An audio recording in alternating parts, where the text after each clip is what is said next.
Wexford County, Michigan, 1887. A day like any other, until two lumberjacks see something defying all explanation.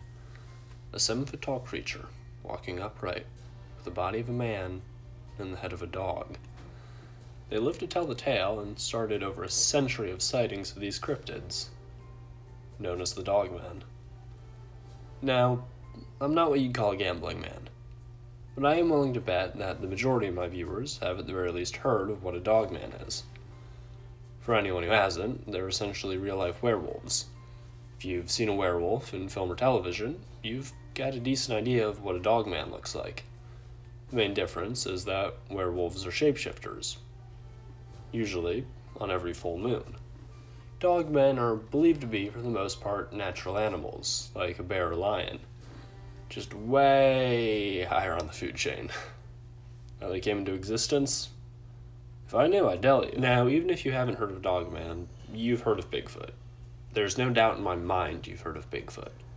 I mean, you've clearly got an internet connection if you're watching this. You've heard of Bigfoot. Bigfoot is the king of the cryptids. But Dogman seems to be getting pretty hungry for that throne.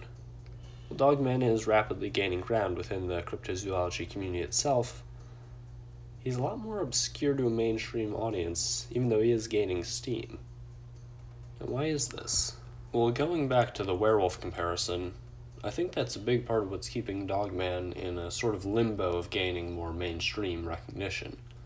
If you're already willing to accept things like Bigfoot, Mothman, or the Jersey Devil, you're probably gonna at least be open to the idea of these creatures. If you do believe in them, well, they're pretty fascinating to research. For a lot of cryptozoologists, they're a scarier, more fantastic version of Bigfoot, with some people even referring to Bigfoot as the gateway cryptid and Dogman as the strong stuff. It's not hard to see why they've become so popular within the niche of people who are already interested in cryptozoology. On the other hand, there are centuries of European folklore about men who become beasts when the moon is full, and nowadays people are pretty quick to write off those stories. A cryptid like Bigfoot, while most don't believe in, and some will give you a funny look if you tell them you saw one, still has some level of mainstream acceptance. There are a number of shows about finding Bigfoot, even if that name has proven to be a bit misleading. A show focused on finding Dogman, in addition to being somewhere below an underwater weightlifting competition in terms of the lack of common sense involved in production, would be written off as an impossible premise a lot more quickly. In my humble opinion, there are two events that made Bigfoot the household name he is today. The first occurring in 1958, the second in 1967, both in Bluff Creek, California. The first was the discovery of a set of potential tracks that, after being covered in local newspapers, led to the name Bigfoot being given to the creature, and the other being the legendary Patty film. Dogman's rise doesn't seem to be as clear-cut. I had a hard time finding newspapers covering these things, and as much as it pains me to say, there isn't a Patty film for Dogman.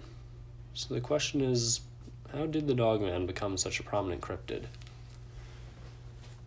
Well, when disc jockey Steve Cook's song The Legend came out in 1987, Dogman really came into his own, both commercially and artistically. The song has a spooky, mysterious atmosphere, and the feel of a campfire story that really gives the track a big boost.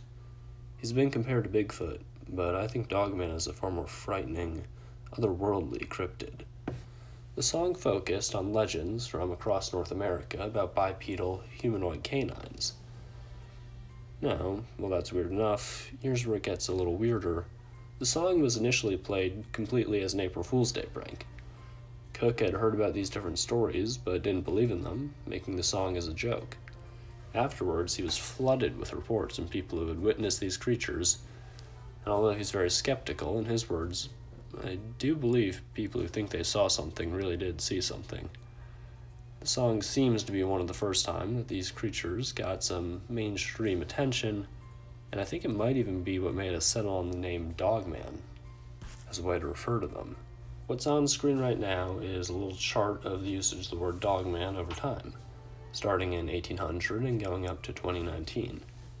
Now, while I haven't been able to find an exact date for when the word Dogman was first used to refer to these cryptids, The gargantuan spike in the 19th century is likely due to a group of Native Americans that were called Dogman, not the monstrous mutts that I've been discussing.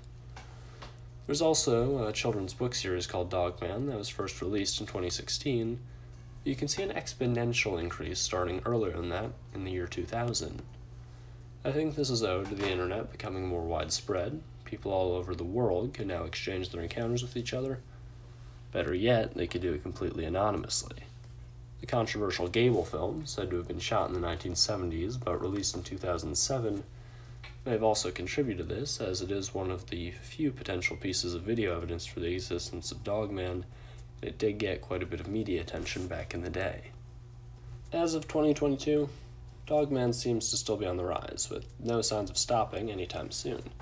The anonymity of the internet is allowing more people to share their Dogman sightings. Email me at jttosstories@gmail.com if you've got one you'd like narrated. And social media sites making it easier to spread information than ever before means that more people are hearing about these creatures every single day. I think this is all for the best. The people that encounter these things need to know that they're not alone in that experience, that they're not going crazy. Of course, as far as whether or not I'd like to join the club of people who've been face to face with a Dogman, I think I'll just stick with making these videos for now.